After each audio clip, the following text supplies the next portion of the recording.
Choose me or your daughter. Vivian Cross said it softly, but the sentence moved through the private dining room like a door locking from the outside. For one long second, nobody at the table breathed. The silverware stayed untouched. The glasses of ice water stopped sweating under the warm chandelier light. Even Grant Whitaker, who had spent the entire evening smiling like a man who already knew the ending, went still enough to listen. Malcolm Reed stood near the far end of the room in his faded maintenance jacket, one hand resting gently on the shoulder of his 8-year-old daughter, Lily. She was half hidden behind him, clutching the blue notebook her mother had left her, the corners bent from years of being carried in backpacks, church bags, and the passenger seat of Malcolm's old pickup truck. Her small fingers tightened around the cover when she heard the word daughter. She did not understand contracts, board votes, press statements, or why grown-ups in expensive clothes kept looking at her like she was something that had to be managed. But she understood enough to know when someone was asking her father to let go. Before we go any further, tell us in the comments, where in the world are you watching this video from, and what time is it where you are right now? Because somewhere, maybe it is morning for you. Maybe it is after midnight. Maybe you are sitting in your car after a long shift, or standing in your kitchen while the house finally gets quiet. And if you have ever loved someone so much that no offer on earth could make you betray them, then you already understand the kind of silence that filled that room.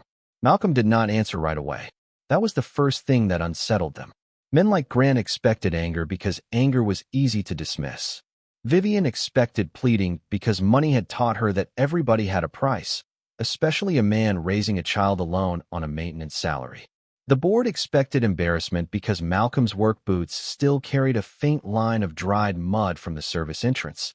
And in that room, people noticed things like that before they noticed the man wearing them. But Malcolm only looked down at Lily. He saw the way her chin trembled and the way she tried to hide it. Brave in the quiet way children become brave when they do not want to make life harder for a parent.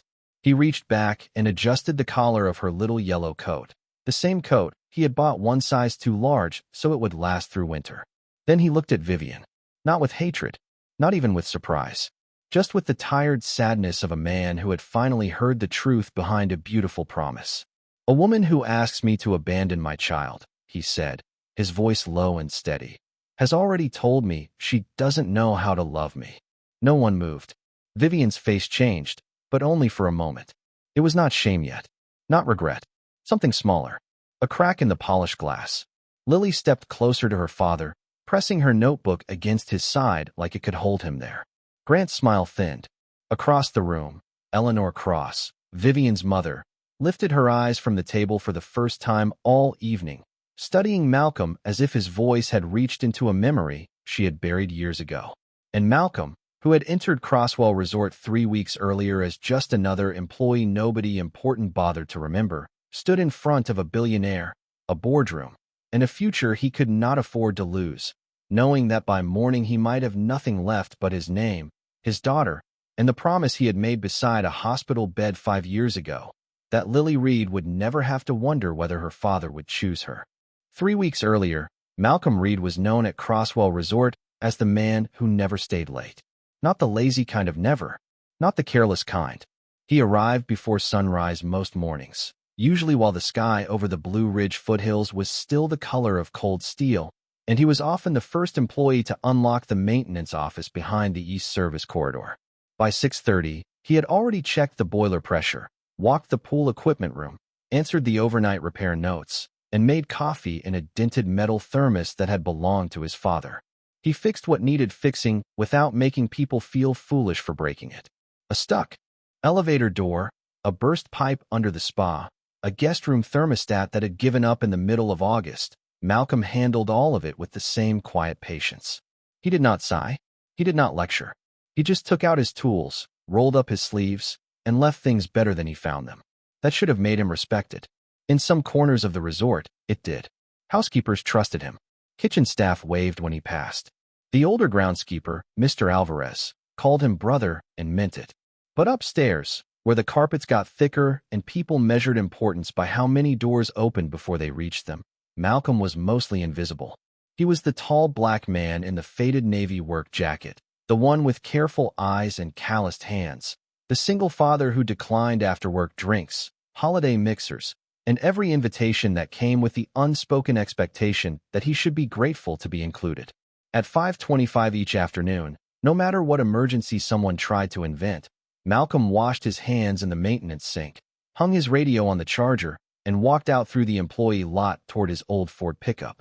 Lily's elementary school was 9 miles away, and pickup ended at 5:45. He had never been late. Not once. People made jokes about it at first. Must be nice, some said, having such strict hours. Malcolm would only smile politely and keep moving. They did not know that Lily stood by the front window of the after-school room every evening, blue notebook pressed to her chest, watching for his truck as if the whole day did not fully end until she saw him step out. They did not know that after her mother died, Lily had gone almost 6 months without sleeping through the night unless Malcolm sat on the floor beside her bed. They did not know that promises had become sacred in his house because grief had already taken enough without breaking the small things too. Malcolm had learned to live carefully. He kept receipts. He wrote down schedule changes. He avoided being alone in closed rooms with people who could turn a story into a weapon without meaning to, or worse, while meaning to. He knew how quickly a black, single father could be judged. One rumor could become a meeting. One misunderstanding could become a file. One powerful person's discomfort could become the reason a man like him lost his job, his reputation, and the thin peace he had built for his child. So he stayed professional. He stayed calm. He stayed clean in a world that sometimes looked at him like it was waiting for dirt. And then Vivian Cross came back to the resort. Vivian Cross did not return quietly. She arrived on a Tuesday morning in a black Cadillac Escalade with tinted windows, 2 executive assistants, 1 legal advisor, and the kind of silence that made employees stand straighter before they knew why. By noon, everyone at Crosswell Resort had heard she was on the property. By 1 o'clock, the front desk had replaced the flowers in the lobby twice. By 2 o'clock, the restaurant manager had reminded his servers that Miss Cross noticed everything. Malcolm saw her only from a distance at first, crossing the upper mezzanine in a cream-colored coat, her dark hair pinned back, her eyes moving over the resort like she was inspecting a painting for cracks. She was 42, but carried herself with the practiced stillness of someone who had learned early that emotion could be used against her. People called her brilliant. People called her impossible. People called her the woman who could buy a failing property on Monday and make it profitable by Christmas. Malcolm had no opinion on any of that. To him, she was the owner, which meant she deserved respect, but not fear. Fear was too expensive. He had a daughter to raise and no energy left to spend trembling for people who signed checks from rooms with fireplaces. Vivian had inherited Crosswell Resorts from her father, but she had expanded it into something far larger, buying mountain lodges, coastal hotels, golf properties, and private retreats across the country. On paper, she had everything a person could spend a lifetime chasing. In private, she slept 4 hours a night, ate most dinners from white takeout containers, and kept a locked drawer in her office full of old letters she never read but could not throw away. Her father had taught her that love was loyalty proven under pressure. Her mother, Eleanor, had taught her that dignity mattered more than victory. Vivian had chosen her father's lesson because it made more sense in boardrooms. Lately, even that had begun to fail her. Crosswell's stock had dropped after a leaked report questioned the company's leadership stability. Investors wanted reassurance. The board wanted a public symbol of control. Grant Whitaker offered himself like a solution wrapped in a tailored suit. He had been Vivian's fiancé once, years earlier, before she ended it after realizing that every romantic gesture from him came with a strategy attached. Now he had returned as a senior board member, charming, calm, and useful in all the ways dangerous men often were.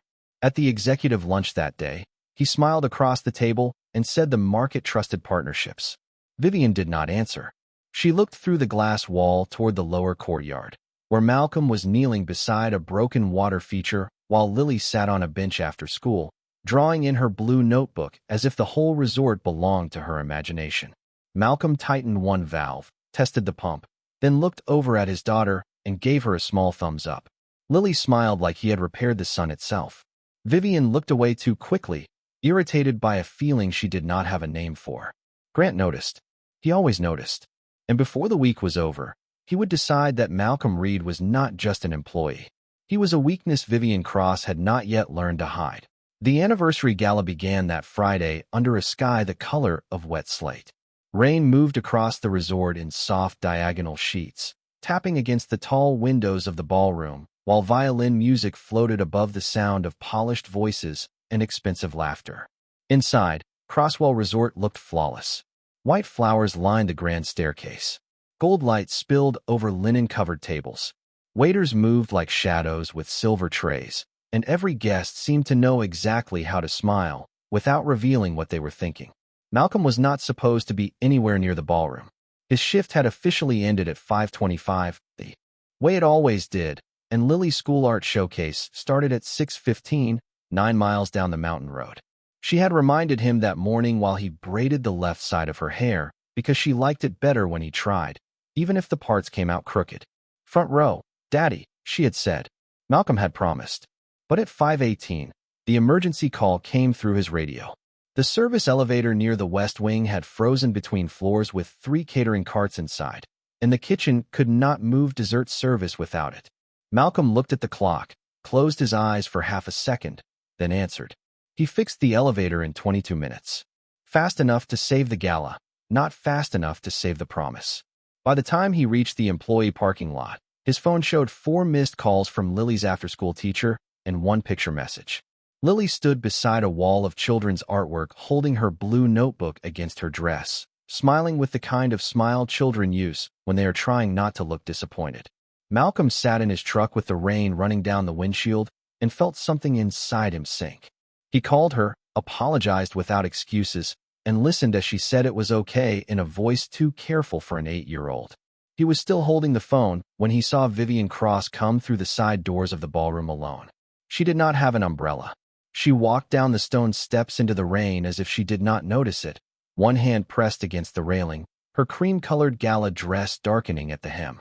A few yards behind her, Grant appeared in the doorway with a glass in his hand and that same calm smile. His voice carried just enough through the rain for Malcolm to hear the final words. The board needs a woman who knows when to stop pretending she can stand alone. Vivian did not turn around. She kept walking until she reached the far edge of the covered drive, then stopped beside one of the resort cars. Her hand shook when she tried to open the door. Malcolm knew he should leave. Every rule he had built for himself told him to get in his truck and drive to Lily. This was not his business. This was not his storm. But then Vivian leaned one hand against the car and lowered her head.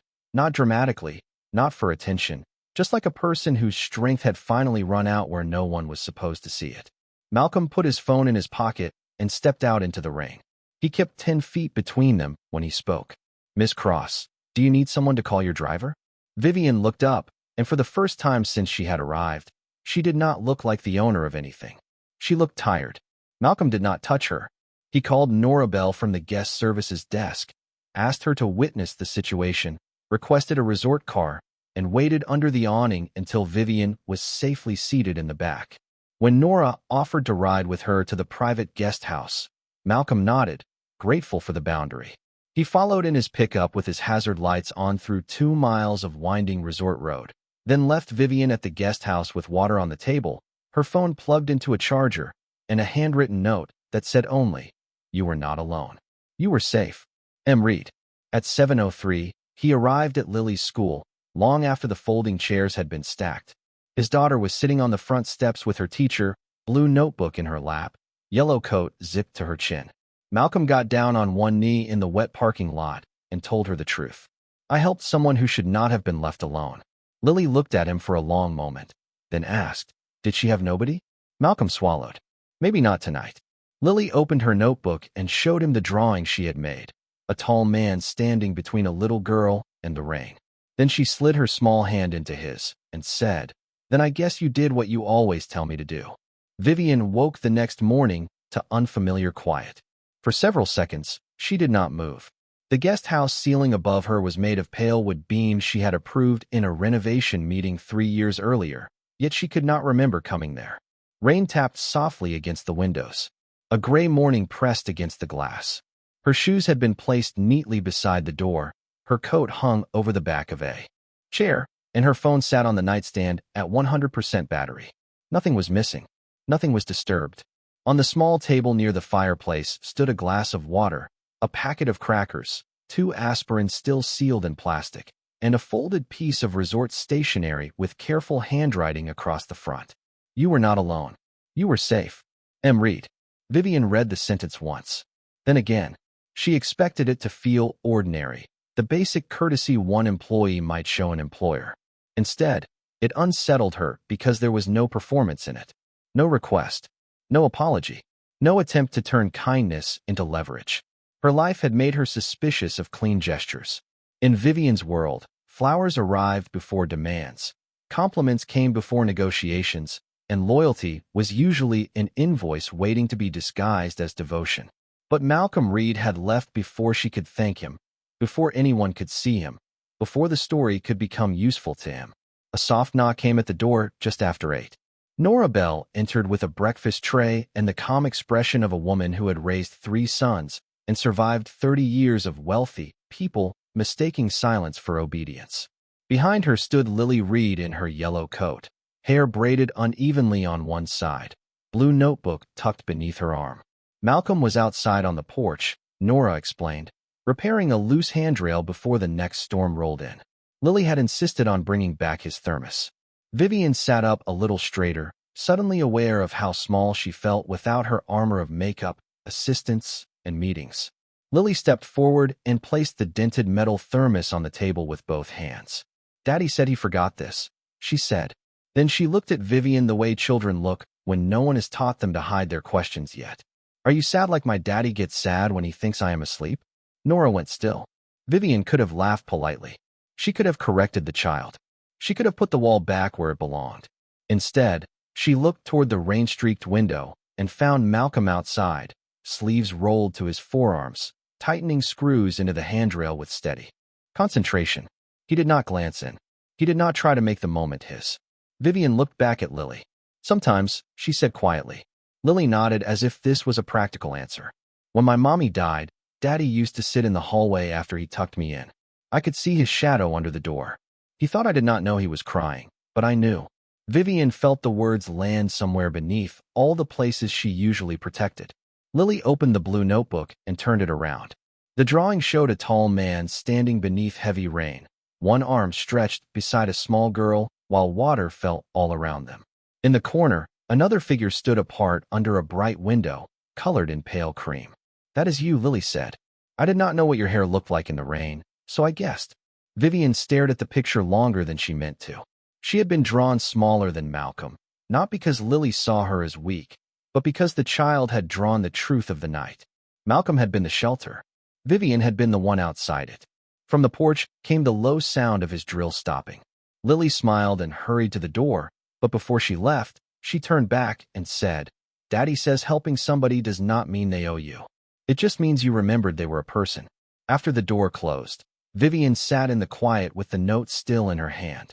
For the first time in years, the silence in a room did not feel like control. It felt like being seen without being used. By Monday morning, kindness had been turned into evidence. It began with a message from Human Resources asking Malcolm to report to conference room B before his shift. No explanation. No greeting beyond his name. Just a time, a place, and the kind of formal language that makes a working man check his pockets as if he might have dropped something important without knowing it. Malcolm read the message while Lily ate cereal at the kitchen table in her school uniform, swinging her feet above the floor and studying a spelling list she already knew by heart. He kept his face calm. He always did. But Lily looked up anyway. Children who have lived through loss notice the weather in a parent's eyes before a storm reaches the house. Is something wrong at work? She asked. Malcolm slid the phone into his pocket and kissed the top of her head. Something needs explaining. That is all. At the resort, conference room B smelled faintly of coffee and new carpet. Grant Whitaker sat at the far side of the table with 2 board members, the Human Resources Director and Vivian Cross, whose face was unreadable in a dark blue suit. A folder lay in front of each person. Malcolm did not sit until he was asked. On the screen at the end of the room was a still image from the guest house hallway camera, frozen at the exact moment he had followed Nora and Vivian inside on Friday night. The image did not show the 10 feet of distance he had kept outside. It did not show Nora riding in the resort car. It did not show the note, the water, the open door, or Malcolm leaving within minutes. It showed only what Grant needed it to show.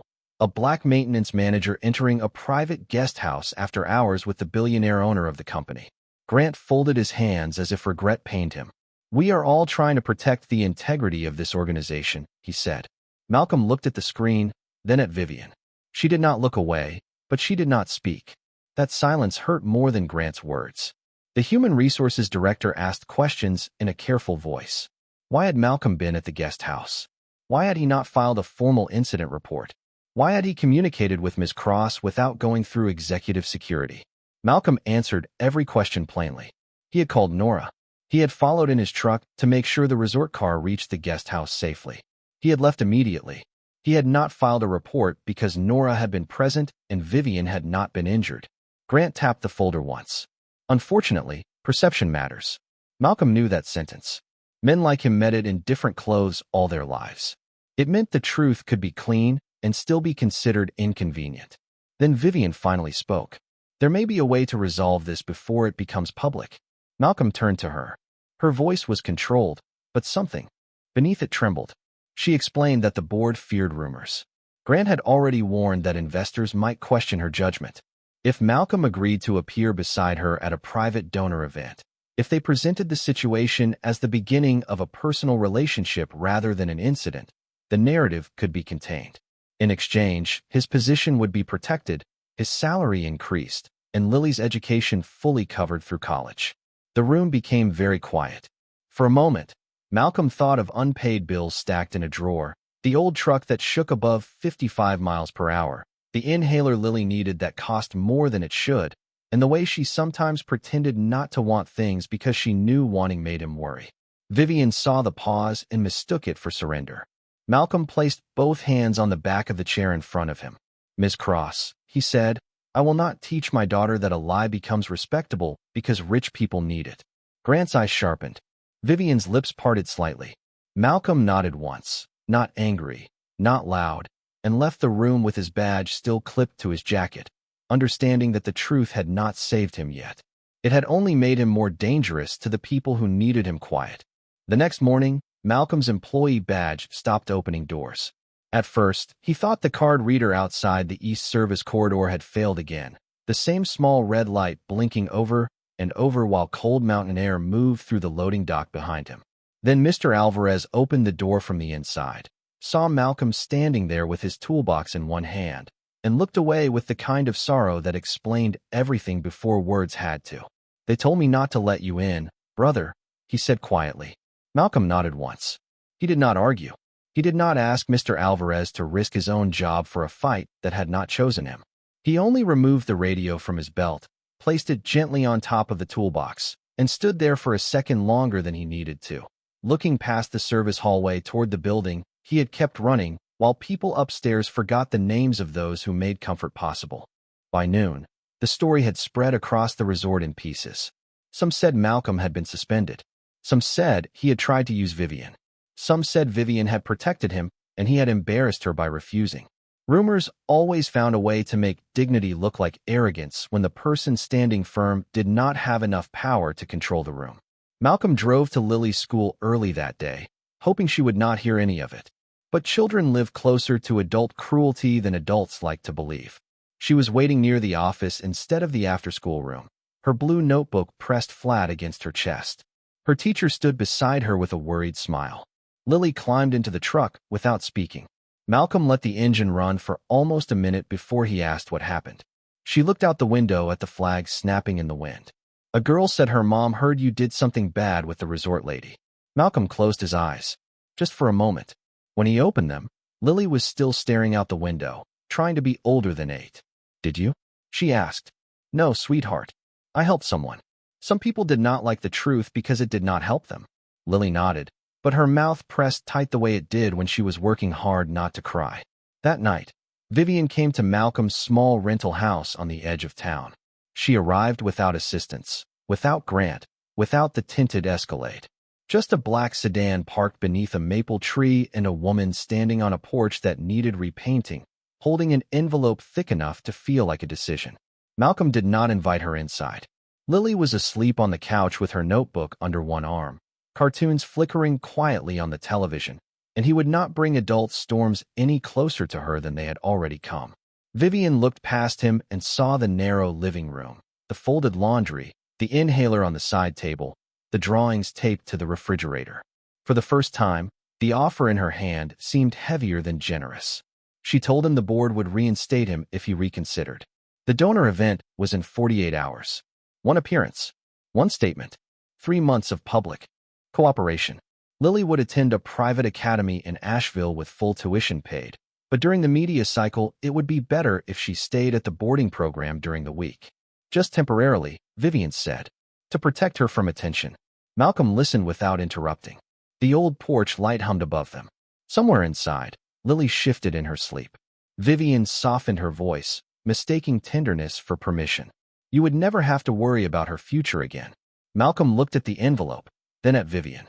Her future is not something I purchase by making her feel hidden. Vivian's face tightened, wounded because she had meant it as rescue and could not yet see the insult inside it. Behind her careful eyes, fear rose, and with it the old belief that love only stayed when pressed hard enough. Then prove this is not just pride, she said. Prove you care about what happens to us too. Malcolm's expression changed at the word us. Not anger. Recognition. He knew then that she was not only offering help. She was asking a child to make room for her emptiness. Vivian lowered her voice almost to a whisper. Malcolm, choose the life I can give you, or keep living like this. Before he could answer, Lily's small voice came from behind him. Daddy, am I in the way? The envelope trembled in Vivian's hand. Malcolm turned and saw his daughter standing barefoot in the doorway, blue notebook against her chest, eyes wide with the kind of fear no child should have to name. And in that moment, every dollar Vivian had offered became smaller than one little girl waiting to learn whether she was a burden. Malcolm moved before Lily could take another step into the cold. He crouched in the doorway, keeping his body between his daughter and the porch, not to punish Vivian with distance, but to remind everyone there was a line here that money did not get to cross.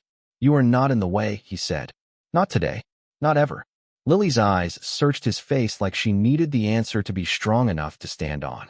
Malcolm took the blue notebook gently from her hands, set it on the small table by the door, and wrapped her in the blanket from the back of the couch. Then he looked over his shoulder at Vivian. If there is a meeting, he said, we will have it where every person who used my name gets to hear my answer. By 6 o'clock the next evening, the private dining room at Crosswell Resort was filled with board members, legal staff, and the kind of quiet that belongs to people who believe paperwork can protect them from shame. Grant sat near the head of the table, perfectly dressed, perfectly composed, his folder arranged at an angle precise enough to look accidental. Vivian stood by the window with her arms folded, pale from a night without sleep. She had not come to Malcolm's house planning to wound a child. That was what frightened her most. For years, she had told herself cruelty required intention. Now she was beginning to understand that fear could borrow a kind voice and still do damage. Malcolm entered with Lily beside him, her yellow coat buttoned to the neck, her blue notebook tucked under one arm. A few people glanced at the child with discomfort, as if her presence made the business of discussing her father less convenient. Malcolm noticed. So did Vivian. Grant began before anyone else could. We are here to resolve a sensitive matter before it harms this company further. Malcolm did not sit. You already harmed my daughter, he said. That is the matter I came to resolve. The room tightened. Grant smiled faintly and slid a document forward. We have video evidence, Mr. Reed. Malcolm nodded toward Nora Bell, who stood near the doorway in her black work dress, hands folded in front of her. Then show all of it. Not the still frame. All of it. Grant's smile faded by one small degree. The legal advisor hesitated, then connected the full security file to the screen. The footage showed the resort car arriving first. It showed Nora stepping out. It showed Malcolm arriving alone in his pickup, waiting on the porch, entering only after Nora waved him inside, and leaving 7 minutes later with his hands empty except for his keys. No whispering. No secret. No scandal. Just caution, boundaries, and care. For the first time, Vivian covered her mouth with one hand, not because the footage shocked her, but because Malcolm had protected her reputation more carefully than she had protected his. Grant shifted in his chair. This does not address the optics, he said. Eleanor Cross's voice came from the doorway before anyone could answer. No, Grant. But it does address yours. Everyone turned. Eleanor walked in slowly, leaning on a silver cane, Caleb Morgan beside her with a leather file under one arm. She looked older than Vivian, but not weaker. Her eyes moved past Grant and settled on Malcolm. I knew I had heard your name before, she said. Then Caleb opened the file and placed 3 documents on the table: an old incident report, a sealed witness statement, and a copy of a settlement Grant had buried 7 years earlier when he tried to force Eleanor out of voting control. Malcolm Reed had been the maintenance supervisor who found the altered inspection logs, reported them quietly, and refused a payout to change his statement. He had never met Vivian then. He had never asked the Cross family for anything. He had simply told the truth and gone back to work. Eleanor looked at her daughter. This man protected our family before we ever knew his face. The silence that followed was different from the one at Malcolm's house. This one had weight. This one had witnesses. Vivian turned toward Lily first. Her voice broke, but she did not hide from it. You were never the problem. I was wrong to make you feel that way. Then she faced Malcolm. I mistook control for love, and I let fear make me small. Malcolm held Lily's hand. Grant stood, gathering his papers, but Caleb stopped him with one sentence about a formal investigation. No one raised their voice. No one needed to. Justice, when it finally entered the room, did not arrive like revenge. It arrived like a door opening and letting the truth walk in. A week later, Grant Whitaker's name was removed from every door he had used to make other people feel small. The investigation did not become a public spectacle because Malcolm had asked that it not. He wanted the truth corrected, not paraded. The board issued a formal apology. His suspension was erased from the record, and every employee who had been pulled into the rumor was told exactly what had happened. Malcolm Reed had acted with integrity, caution, and respect. Vivian wanted to offer him a promotion that sounded like repayment. Malcolm declined the first version. It had too much guilt in it. He accepted the second version only after he rewrote the job description himself. Director of Facilities and Employee Standards, with authority over safety protocols, staff training, and internal reporting, not because he wanted a bigger office, but because he knew kindness needed structure if it was going to survive people with power. The first policy he changed was simple. No employee would ever again be punished for doing the right thing while following clear boundaries. The second was quieter, but just as important. Every service worker, from housekeeping to maintenance to kitchen staff, would receive the same protection from rumors that executives expected for themselves. Vivian signed both without argument. She was learning that apology was not a speech. It was paperwork, procedure, and the humility to give power away where power had done harm. With Lily, the apology took longer, as it should have. Vivian did not arrive with gifts. She did not bring a scholarship brochure, a new coat, or some grand gesture that turned regret into another kind of purchase. She came to the elementary school art showcase 2 months later and sat in the back row, alone, hands folded in her lap, wearing a plain gray sweater instead of a suit. Malcolm saw her when he walked in with Lily, but he did not point her out. This was Lily's night. The hallway smelled like tempera paint, construction paper, and cafeteria pizza. Children ran past with cupcakes on paper plates. Parents leaned close to crooked drawings and praised them like museum pieces. Lily's picture hung near the center of the wall. It showed a tall man standing in the rain beside a little girl in a yellow coat. But this time, in the background, there was a woman under the same umbrella, not holding it, not taking it, simply standing close enough to stay dry without pushing anyone out. Vivian stood in front of the drawing for a long time. When Lily finally walked over, Vivian lowered herself to one knee so they were eye level. "I like where you put me," she said softly. Lily studied her face with serious 8-year-old judgment. "You are not in the middle," Lily said. Vivian nodded. "I know. I do not belong there. Not unless you invite me." Lily looked back at the drawing, then at her father, who stood a few feet away with his hands in his jacket pockets, giving her the room to decide for herself. After a moment, Lily handed Vivian a blue crayon. "You can color the sky," she said. "Not the people." Vivian took the crayon like it was something fragile. Malcolm looked down, hiding the small smile that moved across his face before he could stop it. Months passed. Vivian did not become family all at once. She came slowly, respectfully, never trying to replace the woman whose photographs still sat on Malcolm's mantle. She learned Lily liked pancakes with the blueberries pushed to the side.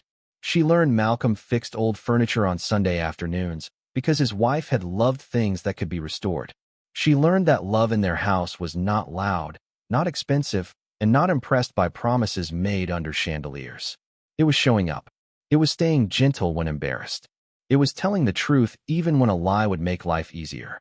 One spring evening, after the resort's first employee training under Malcolm's new standards, Vivian found him on the back terrace watching Lily chase fireflies across the grass. The mountains were dark blue in the distance, and the air smelled like cut grass and rain. "I once asked you to choose," Vivian said. Malcolm kept his eyes on Lily. "You did. I was wrong." He nodded. "You were." She accepted it without defense. Then Malcolm glanced at her, and the quiet between them no longer felt like a wall. It felt like a door neither of them had to rush through. Across the lawn, Lily caught a firefly between her cupped hands and ran toward them, laughing so hard she almost forgot to be careful. Malcolm knelt as she opened her palms and let the small light rise into the evening. Vivian watched the glow drift upward, and for the first time in a long time, she understood that love was not proven by who someone gave up for you. Love was proven by how gently you made room for what they could never give up. Malcolm did not lose his daughter to gain a future. Vivian did not buy a family to escape loneliness. And Lily, standing between them beneath the soft Virginia sky, learned the lesson her father had been teaching her all along. The right kind of love never asks a child to disappear.